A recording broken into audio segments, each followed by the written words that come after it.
Olá, sejam bem-vindos ao nosso programa de hoje na Sala da Gineco. Eu sou a doutora Jéssica Enderle, ginecologista, e no programa de hoje a gente vai falar de um tema que preocupa muito tanto as pacientes quanto os seus familiares, que é a diabetes gestacional. Então, aquele diabetes que surge quando a paciente está gestante. A gente vai falar um pouco desse tema porque é um tema importante para que esse diagnóstico seja feito corretamente e para que o tratamento adequado também seja realizado. O tratamento adequado, apesar dessa doença ser muito preocupante, causar muitas complicações, elas podem ser evitadas com esse tratamento que a gente vai fazer ao longo da gestação. Então, vem com a gente acompanhar hoje o Na Sala da Gineco.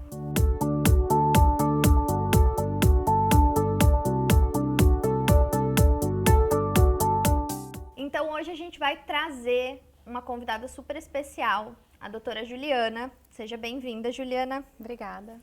A doutora Juliana vai falar hoje com a gente sobre esse tema que é a diabetes gestacional. A gente vai entrar um pouco em vários aspectos da doença, do tratamento ou do diagnóstico até o tratamento também. E vamos trazer algumas imagens para ficar um pouco mais claro também. Então, começando, acho que o principal da gente entender, Ju, eu queria que tu falasse um pouco sobre isso, é a gente falar e explicar um pouco qual a diferença do diabetes, então, que surge na gestação, o diabetes que a paciente já tinha. Tem essa diferença quando a gente vai fazer o diagnóstico ou quando a gente pede os exames para a paciente? Tem, então, eu acho que é bastante importante a gente falar sobre isso para que a gente entenda o porquê que a gente fala tanto sobre diabetes gestacional e por que isso nos preocupa. A diabetes, então, por si só é uma doença com aumento dos níveis de açúcar no sangue, né? E isso nos preocupa porque traz muitas lesões vasculares, então traz junto dela outros riscos durante toda a gestação e não só na gestação, para as pacientes diabéticas prévias também. Então, quando a paciente engravida e já tem uma diabetes prévia, ela pode já ter ocasionado algumas lesões renais, oftálmicas, a própria pressão arterial. Então, a paciente que engravida já diabética, ela tem riscos maiores do que aquela paciente que descobre a diabetes na gestação, a diabetes gestacional.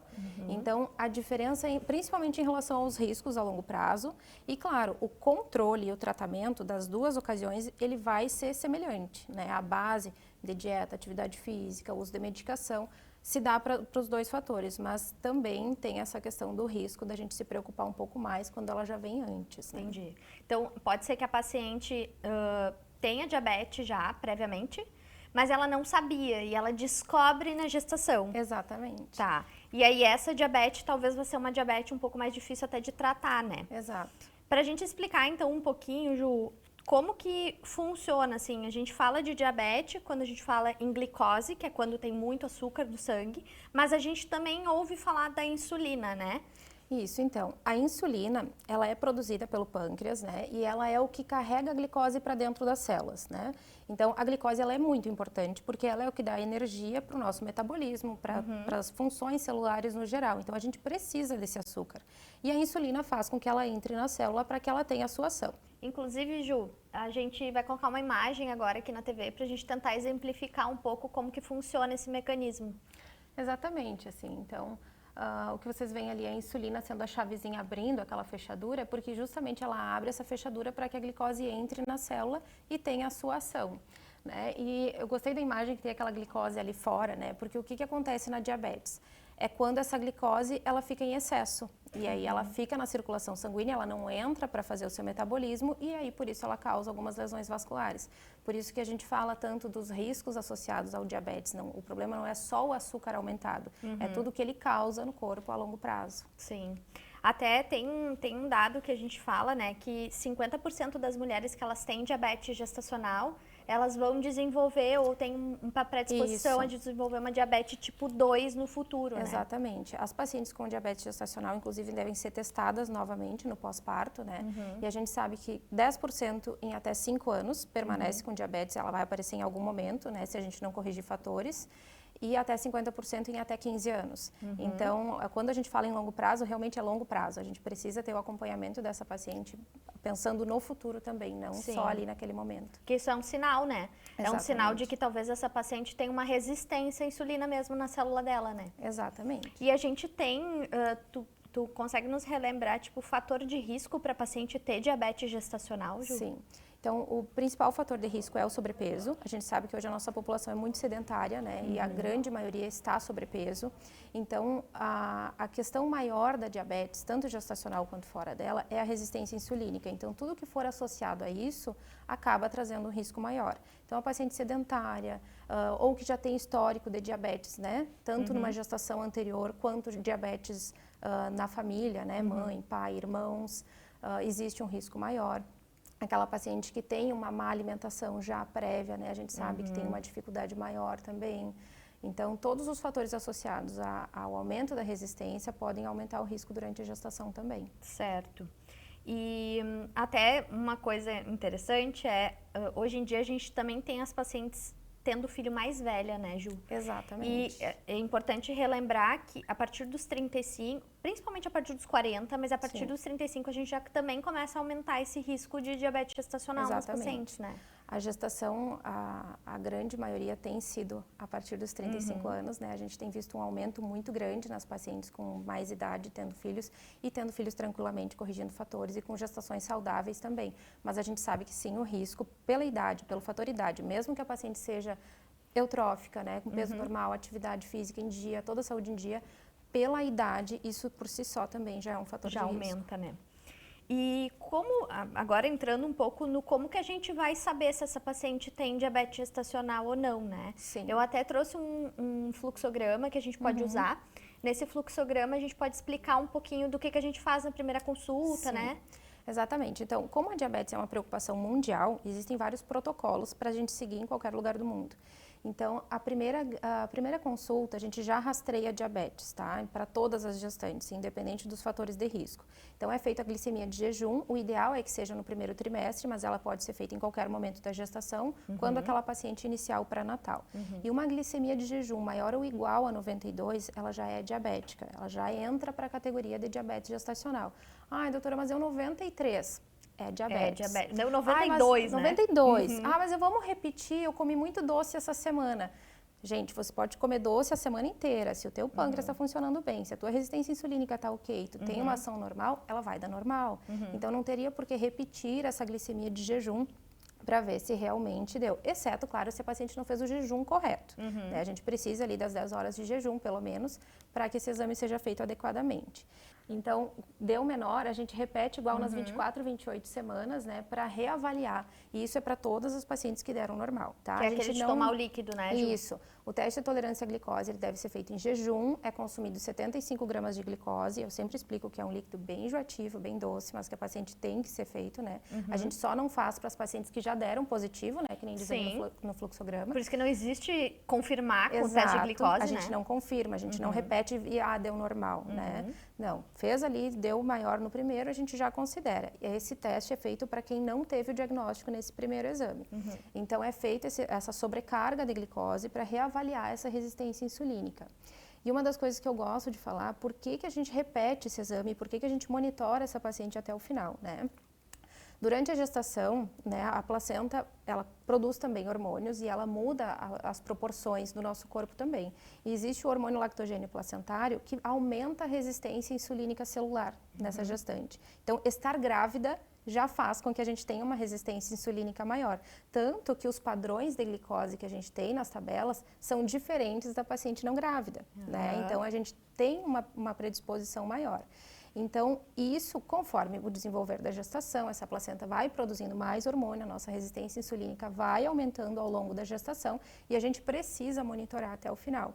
Então, mesmo as pacientes, né, fez o TTG, deu tudo normal, a curva é diferente, né, os valores ali 92, 180 e 153, ficou tudo abaixo, gestante normal, mas é uma paciente que o nenê está crescendo demais, né? A circunferência abdominal do bebê está muito acima do normal, ou a paciente está ganhando muito peso, né? Chegou lá nas 30 semanas, fez todos os testes normais, mas a gente viu essa diferença muito grande, a gente precisa estar atenta porque ela pode desenvolver ainda depois. Principalmente se ela tiver fatores de risco, né? Exatamente. A gente percebe em paciente, por exemplo, paciente que ganhou muito peso no terceiro trimestre, por exemplo, é uma paciente que ela vai ter uma disposição dessa gordura que ela acumulou e vai fazer resistência insulínica por causa dessa gordura, né? E talvez vá desenvolver esse diabetes no final, né? Exato. e a gente precisa estar atento também, porque os riscos, óbvio, quando é mais inicial, eles são maiores, né? Porque tu vai ter uma exposição maior desse neném a longo prazo, mas no final ele também traz riscos, inclusive para o bebê. Para quem está só nos escutando em áudio no Spotify, essas imagens que a gente colocou aqui na nossa tela exemplificam um pouco dos números que a gente estava comentando, né? Então, os números de 92, se for menor do que 92, essa paciente só tem que continuar fazendo o pré-natal dela normal e lá, quando chegar no segundo trimestre, entre as 24 e as 28 semanas, ela vai ter que fazer o teste de tolerância, que é aquele que toma o líquido mais doce para poder fazer o exame. Se essa paciente já teve o diagnóstico, então já teve mais de 92 da glicemia, nesse primeiro momento, no primeiro trimestre, ela não precisa mais repetir. Então, ela vai já ter o diagnóstico, ela só tem que fazer o tratamento a partir de então. Se ela tiver ali, até não comentei contigo, Ju, que tem na tabelinha ali. Se ela tiver mais do que 126, a gente precisa pensar que essa paciente pode ter um diabetes antes da gestação. Então, aquele diabetes prévio que a gente já tinha comentado, né? Quando a gente faz, e isso é uma das coisas que a gente fala de fazer a glicemia de jejum independente da idade gestacional, porque às vezes a paciente começa o pré-natal muito tarde e a gente faz igual a glicemia de jejum, primeiro, porque às vezes ela já é diabética e não sabe, e a gente acaba evitando uma sobrecarga, um teste de sobrecarga numa paciente que já é diabética. Então, a gente faz a glicemia de jejum, mesmo que seja um pré-natal tardio, avalia e depois revê o teste de sobrecarga também. Perfeito. E vamos, então, passar para a fase de quando ela descobriu, né? A paciente descobriu que tem diabetes gestacional, Ju. O que a gente, a partir de então, a gente vai começar a fazer para ela? Bom, são várias coisas, né? Porque, na verdade, a paciente que descobre a diabetes gestacional, a primeira coisa, ela vai ter que pensar que vai ter que mudar hábito. E mexer em hábito de uma pessoa é muito difícil. Então, isso precisa de uma rede de apoio, precisa do apoio da família, principalmente, né? Porque envolve questões alimentares muito significativas. Todo mundo vai ter que mudar na casa, geralmente. Né? A base do tratamento da diabetes gestacional é a dieta. A grande maioria das pacientes, a gente consegue ter um bom controle, um bom tratamento com dieta, né? Que é aquela questão de evitar os açúcares, né? E tudo que vira açúcar, né? O carboidrato no geral, as farinhas brancas, né? Então, ter esse controle dietético é fundamental. E, claro, a atividade física, a gente orienta todas as gestantes, né, independente de ter diabetes ou não, mas na paciente com diabetes gestacional, a atividade física agrega muito ao tratamento, porque ela facilita, né, ela diminui essa resistência insulínica, ela facilita a ação da insulina e ajuda no controle glicêmico. E aí, o que é esse controle glicêmico que a gente fala, né? A paciente vai fazer o hemoglucoteste, que é o HGT, né, o teste da ponta de dedo, para fazer o controle glicêmico durante o tratamento. A gente faz jejum e pós-refeição. E aí a gente avalia se vai fazer 1 hora ou 2 horas, porque a gente também tem que estar aberto a adaptar esse controle com a realidade da paciente. Com a rotina dela, né? Exatamente. Uma paciente que trabalha fora, fica o dia inteiro fora, não tem a disposição de fazer. Então, a gente tenta ao máximo, né, fazer todos os controles adequados, mas a gente tem que adequar essa rotina. E aí o jejum, o ideal é que ele seja abaixo de 95. E essa diferença... Tem os controlezinhos, Ju, vamos botar aqui para a gente poder exemplificar para quem está conseguindo nos assistir no vídeo, a gente vai colocar uns controles e tentar exemplificar. E aí, Ju, se tu conseguir falar para quem está nos escutando em áudio só, para a gente exemplificar os controlezinhos. Isso, ali nessa tabela, então, tu trouxe ali em jejum 2 horas pós-almoço e 2 horas pós-jantar, que seria com 3 medidas dia.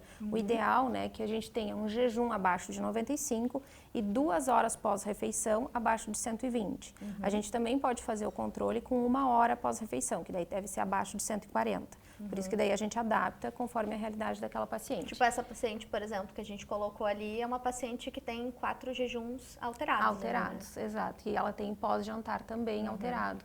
Então, uma das coisas que a gente avalia, né, normalmente em 7 a 10 dias de controle glicêmico, avalia como que está a dieta dessa paciente, né? O primeiro passo, vamos ajustar, vamos ver como que está essa dieta, vamos ver em que momento, em qual refeição que a gente vai ter que adequar mais.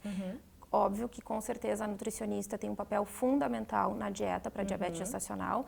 E a gente passa as orientações básicas, né, até que a paciente consiga fazer essa avaliação nutricional, que inclusive é disponível no SUS também, né? A grande maioria das unidades tem falar, isso. né?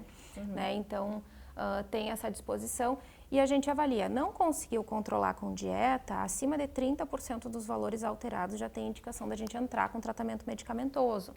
Né? Aqui nessa outra tabela a gente já tem uma paciente já bem controladinha, né? Os jejuns todos abaixo. Para quem está só nos escutando, essa paciente aqui tem um jejum que não passa assim de 71 e também não tem nenhuma alterada também. nos pós-prandiais, que a gente fala que é quando é pós-refeição.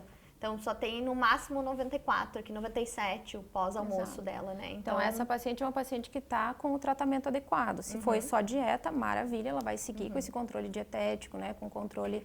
Uma coisa também, Ju, desculpa te interromper, que eu falo para as pacientes e ressalto, talvez tu fale isso em consultório também, que a ideia da dieta no diabetes gestacional não é perda de peso, né? Então não é dieta restritiva para perder peso, né? A ideia, a gente nunca fala em emagrecer, tá? Durante a gestação. A gente quer ter uma dieta balanceada, adequada, para que ela tenha controle glicêmico adequado.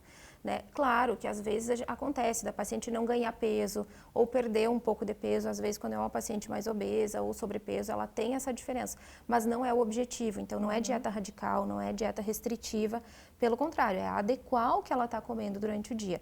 E aí, a paciente que tem uma dieta muito inadequada, ela vai acabar notando diferença muito no peso também, né? Porque aí ela vai adequar. Mas tem pacientes, às vezes... no ganho de peso ela vai notar, né? Exatamente. Talvez ela estava ganhando muito peso na gestação e começa aquilo dar uma estabilizada, eu tive uma paciente com diabetes gestacional que ganhou 1 quilo a gestação inteira, sabe? E ela manteve o controle com dieta maravilhosamente bem, sabe? Sim. E o nenê cresceu super bem, num percentil normal, porque isso é uma das coisas que elas têm medo, né? Ah, eu não tô ganhando peso, meu bebê não tá crescendo. E aí, nesse acompanhamento, a gente consegue ver que não, com a dieta adequada, o teu nenê vai crescer na proporção adequada. Ele não deve crescer demais, que é um dos cuidados que a gente tem com a diabetes gestacional. Eu até trouxe uma outra imagem, Ju, mas mais pra gente exemplificar para as pacientes que tem, às vezes, um pouco de receio de ficar fazendo o piquezinho de dedo toda vez, tá? O Libre, que é o Lifestyle, né, é um dispositivo que ajudou muito no controle da diabetes, principalmente para quem faz uso de insulina, tá? Ele é um dispositivo um pouco mais caro, ele deve ser trocado a cada 15 dias, né? Mas ele nos dá um manejo muito bom do controle glicêmico, porque ele vai com um aplicativo no celular e aí a gente consegue acompanhar no gráfico como que está se comportando realmente a glicose dessa paciente durante o dia. E até para ela perceber, porque ele dá o sinalzinho ali no aplicativo, para ela perceber o que ela está comendo que está elevando mais. Porque às vezes são coisas que a gente nem imagina, né? Eu tive uma paciente que fez um pico glicêmico com melancia. Ela achou que, nossa, que nunca que isso ia aumentar a glicose. Ela fez um pico glicêmico bem alto, assim. Sim. Então, ele nos dá esse manejo mais fácil, né? Mas ainda é um dispositivo caro, né, pra gente usar. Então, as pacientes que fazem só o controle de HGT também pode ser, não tem problema nenhum, né? Ele é bem adequado. Serve bem também, ele serve super adequadamente. E os controles, a gente comenta isso também, os controles protocolados, né? Pelo OMS e pelas sociedades, é com o hemoglucoteste. Quando o Libre começa a dar muito alterado, a gente acaba tendo que confirmar na ponta de dedo, né? Para ver se realmente. Porque ele mede a glicose intersticial, é um pouco diferente da periférica. Sim. Né? Então, a gente acaba precisando confirmar. Mas, principalmente para as pacientes em uso de insulina, que a gente vai precisar não só aqueles 3 pontos, e às vezes 6 ou 7 pontos de picadinha durante o dia, ele acaba facilitando bastante. Sim, facilita para essas pacientes e quem tem condições, né? Porque o Libre também é carinho, né? É carinho. Não é uma coisa super...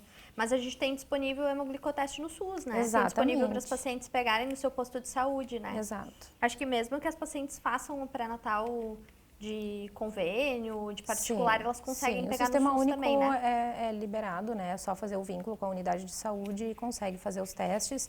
E quando precisa de insulina, pode protocolar também os pedidos na unidade de saúde para conseguir tanto a medicação quanto as fitas, né? Para acompanhamento. Sim. Eu trouxe também, Ju, uma outra coisa para a gente falar sobre as complicações da diabetes gestacional. Acho isso bem importante, porque às vezes a paciente, como ela não sente muito sintoma da diabetes, né? A diabetes gestacional, ela não dá sintoma. Exato. Então, às vezes, a gente tem que explicar para a paciente os riscos e como é um risco futuro, às vezes a paciente tem dificuldade também de dimensionar isso, né? Eu tenho algumas pacientes que ficam chateadas quando a gente para falar sobre isso, porque um dos riscos que mais assusta e que é o mais palpável é a morte fetal, né? Então, quando a gente para falar sobre risco e o porquê que a gente bate tanto na tecla do controle glicêmico e porquê que tem tantos protocolos, né, para a gente rastrear a diabetes gestacional na gestação, é justamente porque o risco é alto, né?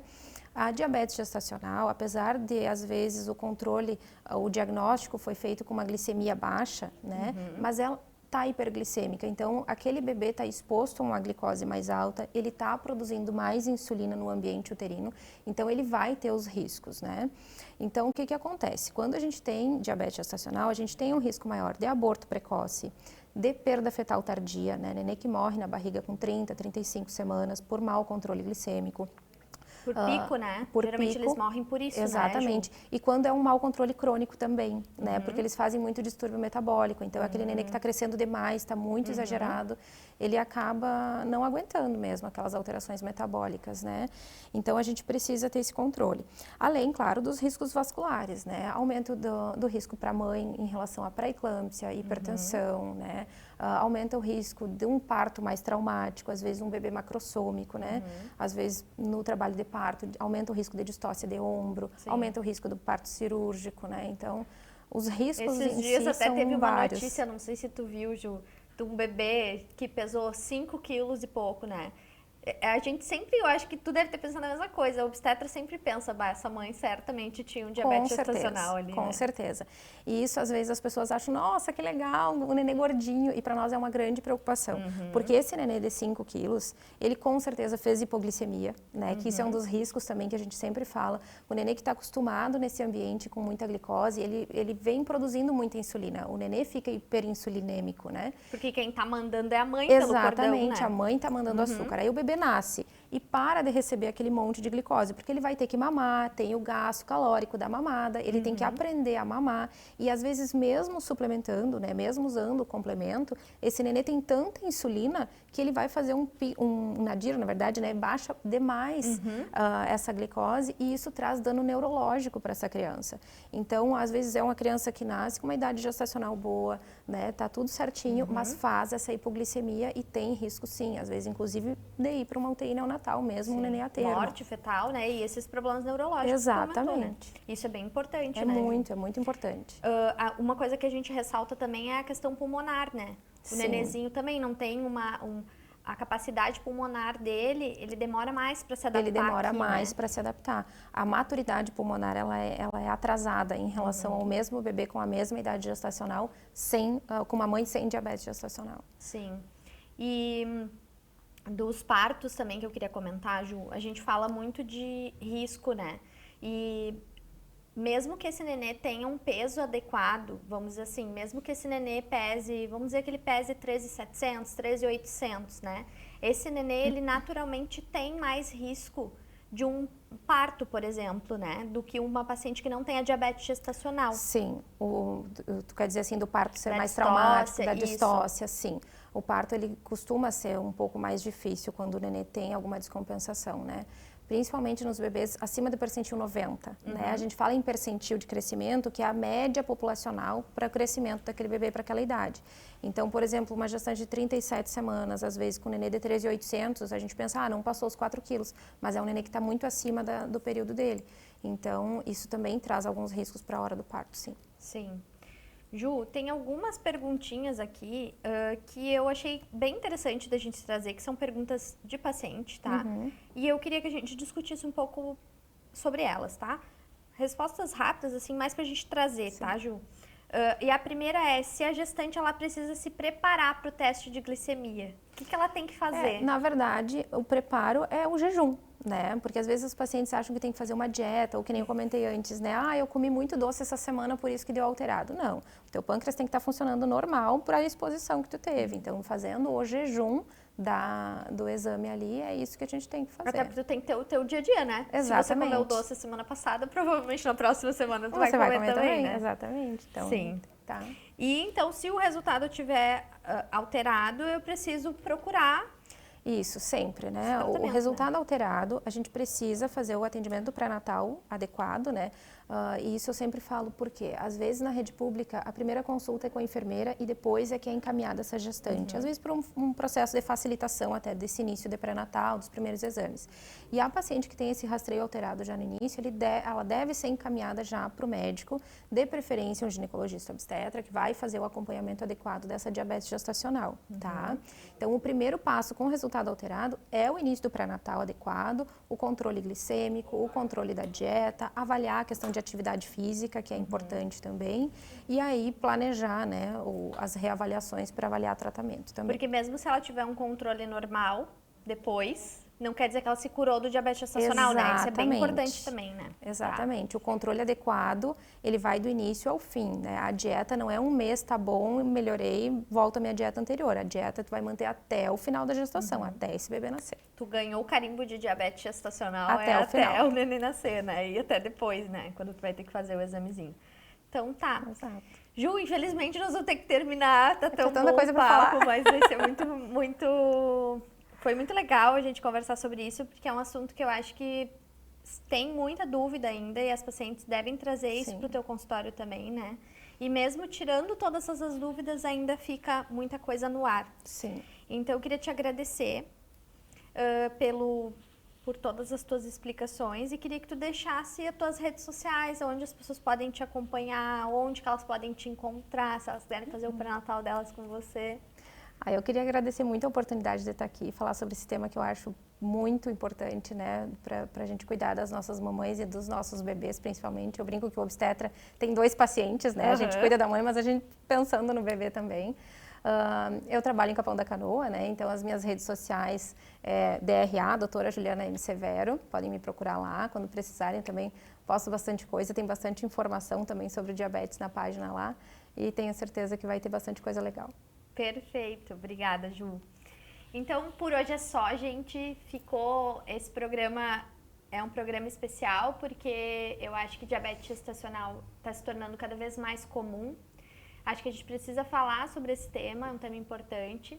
E se vocês têm algum outro tema da ginecologia, algum outro tema da obstetrícia que vocês queiram que a gente traga para o programa e fale mais, vocês podem deixar nas nossas comentários de rede social ou mesmo no nosso direct no Instagram, que a gente consegue trazer aqui para o programa e falar um pouquinho mais. Então, por hoje é só. Fiquem com a gente no próximo programa.